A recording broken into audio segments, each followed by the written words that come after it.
Ito yung mga candies natin, ipamimigay. Ayan.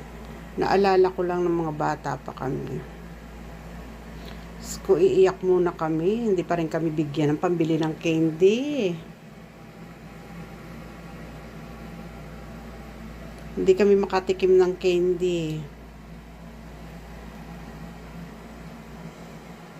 Siyempre, naintindihan namin kasi mahirap lang kami. Hanggang ngayon, mahirap pa rin kami. Pero nakakabili na ng candy.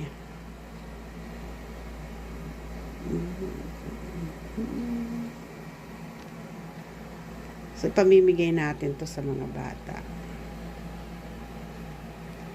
Ayan siya.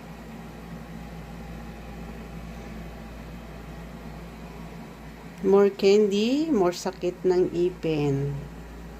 Wag naman. Enjoy lang. Enjoy lang natin ang candies.